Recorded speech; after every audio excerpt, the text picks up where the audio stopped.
Hi, how's everybody doing today? We're here with take 3. I just made a video of me serving. I was doing a video of serving. Today's Sunday, so I work on my serve, and then I had set up the ball machine, the Slinger ball machine, to do volleys, and of course the balls get stuck. And I just made a video, which I haven't even posted it yet, of me trying to use the ball machine with the oscillator on it. And of course the balls get stuck. I'm in the middle of hitting, got like 10 balls in a row. They get stuck. I had to stop what I'm doing, try to turn the ball machine off. You gotta be like 3 feet, because they sent me a key that has a low battery on it, so I have to get the battery fixed. And the reason why I'm telling you about this, so if you're considering buying a tennis ball machine and you're looking at the Slinger, because it is cool, like it's very easy to move around.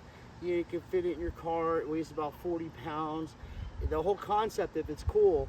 The problem is the balls get stuck in the machine and they don't shoot out. So like you may hit 10 in a row, 15 in a row. Unless you have somebody, you know, that's working with you, you have to stop what you're doing, fix the ball machine. Then you got your whole rhythm's completely off.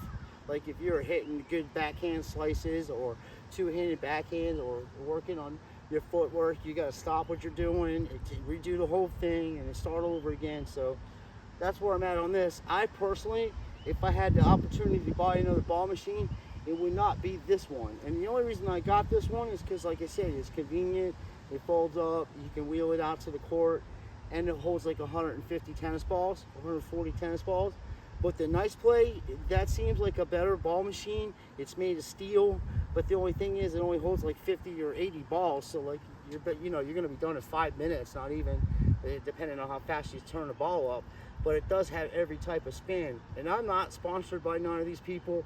I'm just a regular person like you that goes out and saves their money and buys stuff like this to make my game, you know, to help with my tennis game and to get back in shape.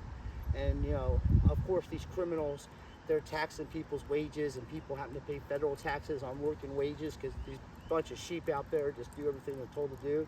And that's why you got companies like that Slinger that make trash products, because they're not held accountable for anything. There's no customer service, you know, and people are working their asses off to save up to buy a machine for their kid or whatever the case might be. And then you go home, and you know, the first thing you do is you gotta go replace the battery, because the battery on the thing that they sell you is almost dead. You gotta be 3 feet from the friggin' thing to turn it on. And then if you're using an oscillator and you turn the machine off, it'll turn back on sometimes. So if you've got little ones running around and you're trying to teach them how to play tennis, the thing can turn on and hit them in the face with a 20-mile-an-hour ball or whatever. So you gotta watch that. I'm not impressed with this machine. I've got mad videos of me on this since I've gotten it. I've only had it for a couple months. You can go back and check my videos out to see when I first started using it. And you know, if it would work and the balls would come out, yeah, it's a good product. You can use it to get better. But you know, you're in the middle of hitting good shots, and then the damn thing freezes up, and then you gotta stop. Unless you got somebody to help you fix it, you know, while you're playing, you got to stop what you're doing. It throws your timing off, and you have to start all over again. So let's try this again. We're going to try it again, see what happens. It does got a lot of spin on it, though. Like it does get, you know, it does have a lot of spin on it. So let's get the oscillator.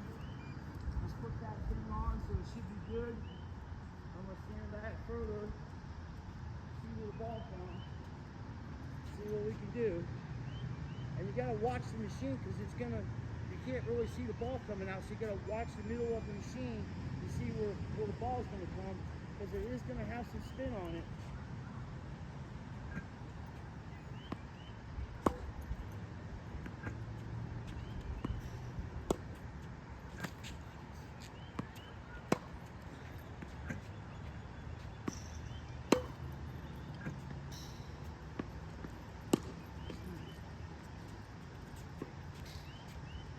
Ball for free.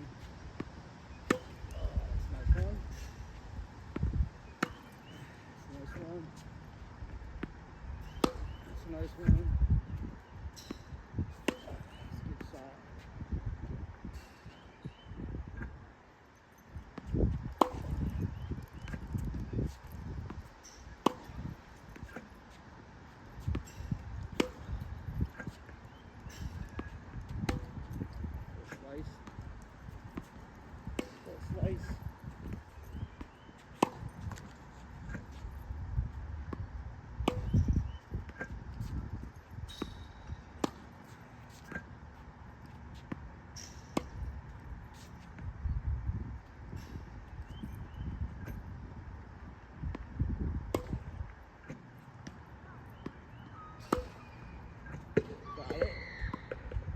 cone setup too. So slice. It's got a lot of wind out here today, folks. That's late.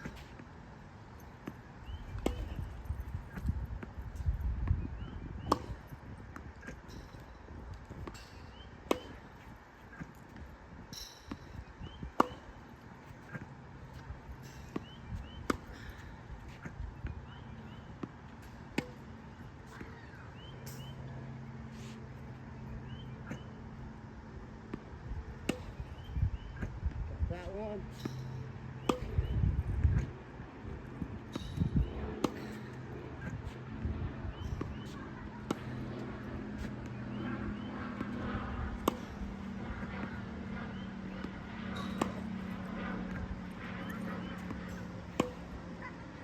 I like that angle because at least it's pulling you off the pool a little bit. So it's like a serve.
That's better, at least the balls are coming out.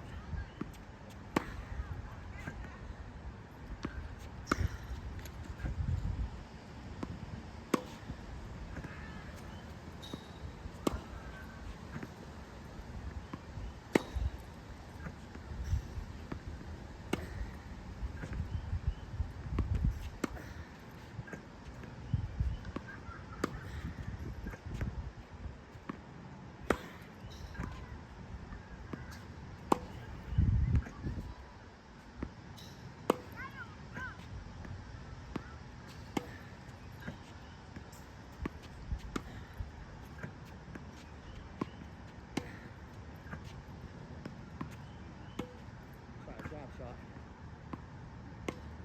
Jeez, move your feet, bro. There you go.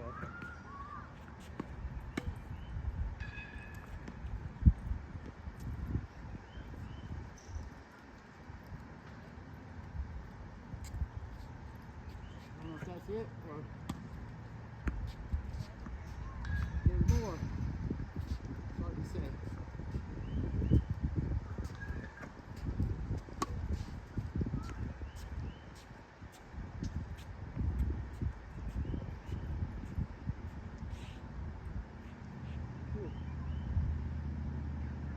better than it was before, folks.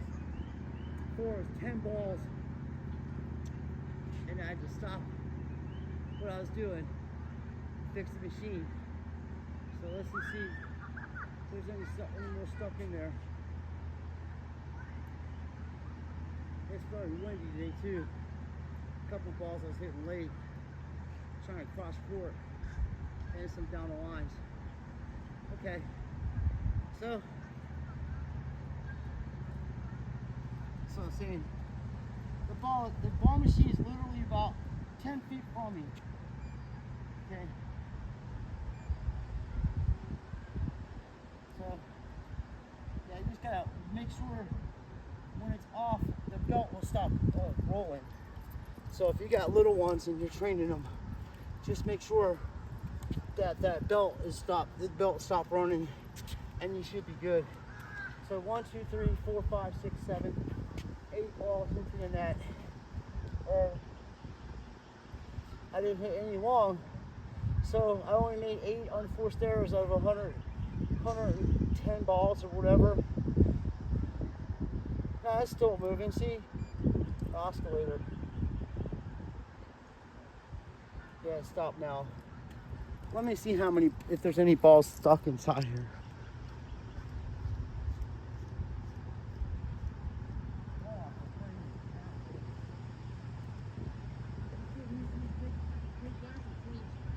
So there's 3 balls that didn't get shot out of it.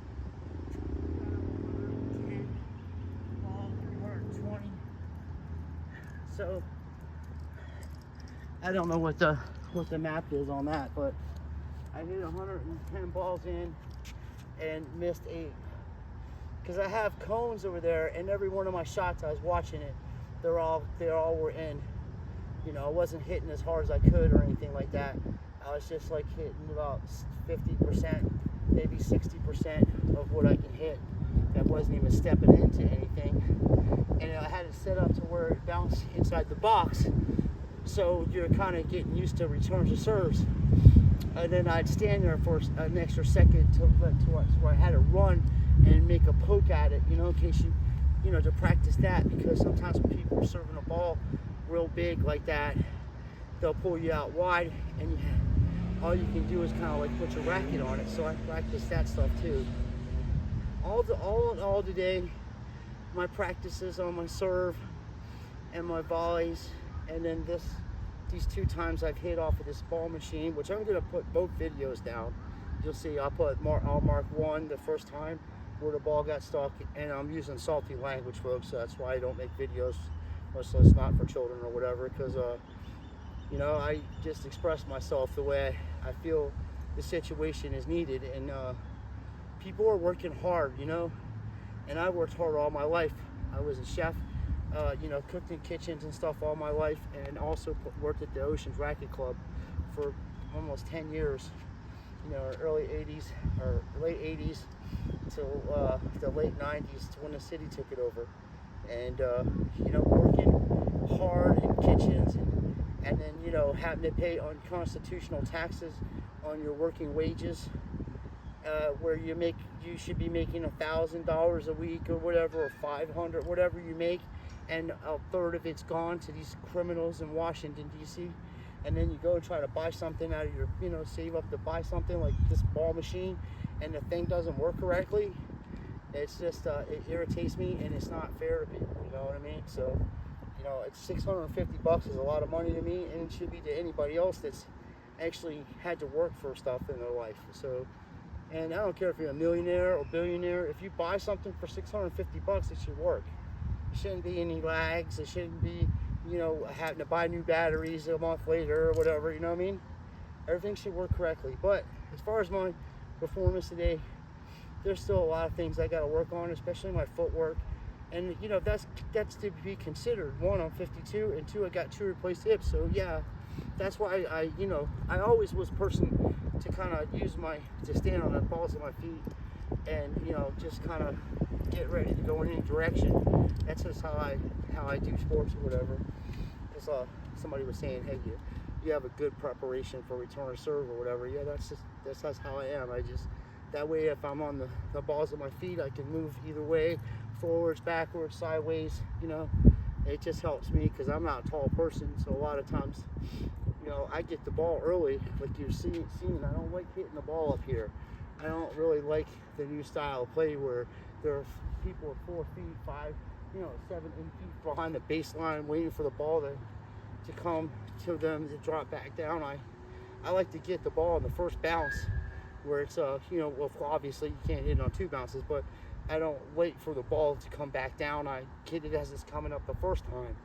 And you can put a lot of pressure on people that way too. And then when I'm playing in this tournament that's coming up, I'm training for it this summer. There'll be one. I'm gonna play that way because I'm not gonna be out here running back and forth all day with these people that are half my age. I'm gonna shorten the points as much as I can.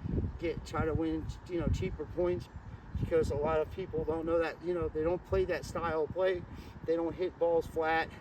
They hit with excessive amount of topspin, and it's just gonna be, you know, we're both myself and the person I'm playing with is gonna be a learning experience for both of us, you know, because like I say, I have a style, you know, that's basically from the 80s and 90s, you know, semi-western grip, you know, a little eastern, semi-western. I got a hybrid, and I just bring the bracket back and hit through it. And a lot of the balls I hit are flat, and they travel quickly over the net.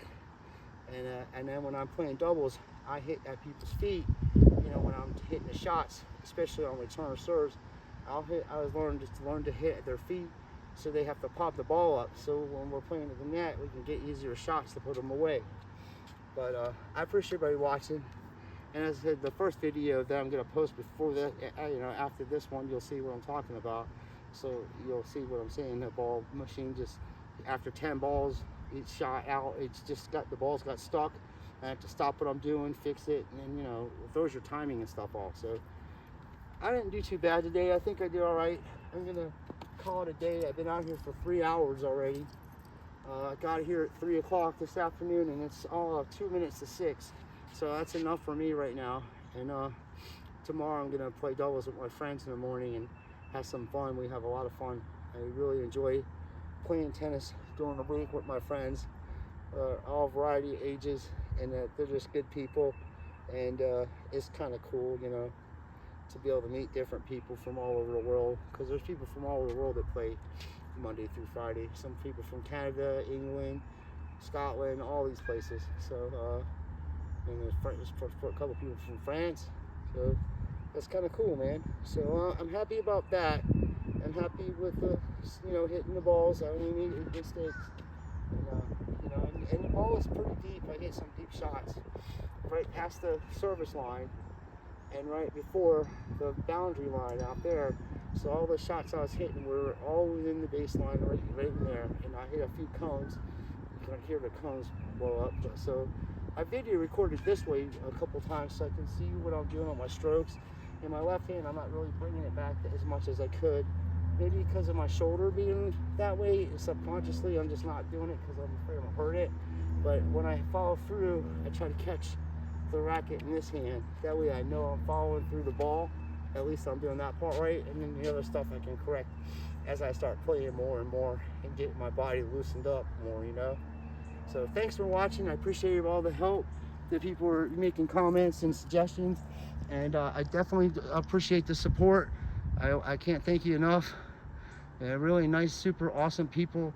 And you know, I started this channel, say this real quick, I started this channel 11 months ago, and I'm not monetized. I'm not trying to do any of that stuff. And I already got 72 people that you know, are following me, and I really appreciate that. That's really nice. And on my other channel that I had, the True channel, was over 1,000 people on that one, but that's not monetized. None of my channels are monetized. I'm not on here for that. I'm gonna record myself practicing anyway. So if you can look at my videos and learn from my mistakes, you know, that's basically where I'm at too. You can learn from my mistakes, and I'm gonna learn from my mistakes too. Some days I'm gonna come out here and I'm gonna be teeing off and just hitting everything clean, but I'm also getting used to a racket that's way bigger than I've ever played with. I've never hit it. The only racket compared to this size that I've ever hit with was the Prince Graphite 2. That had 110, I think it was 110 square inches too, the Michael Chang one. But it's not thick, it's not a wide body, it's a thinner racket. And it's made of Kelvar too. It's got Kelvar, so it's stiffer. It's not so flimsy. That's why you can really hit with it really well. But this one's the bubble lip. They make good rackets, you know. I like. I've always been a Wilson person, you know. I've used Wilson products my whole life. The Pro Staff, the Profiles, and the bobblettes are good rackets. I just got to get used to it, you know. And it's a lot lighter. This is 10 ounces. And my other racket's 13 ounces and like 370 grams. And I think this is like a 220 grams or something. So there's a big difference. But I mean, as long as I can do what I want to do with the ball, like if I want to hit cross court and I can hit cross court with it, or if I want to hit down the line, I just want to be able to control the ball. That's basically, you know, where I'm at on that. And along with pace too. So it's a learning experience, folks. It takes time. Rome wasn't built in a day, as they say. So we're gonna take our time and build us up the proper way and do things the proper way and learn from each other. So I appreciate everybody watching, and I want everybody to have a wonderful day, and may God bless you in everything you do. And for you people, the folks that are sick out there, my prayers are with you. You're gonna be okay. You're gonna get through this, and we'll get through this together. Just remember, Jesus loves you and so do I. So there's nothing you can't do in this world without God's help, you know.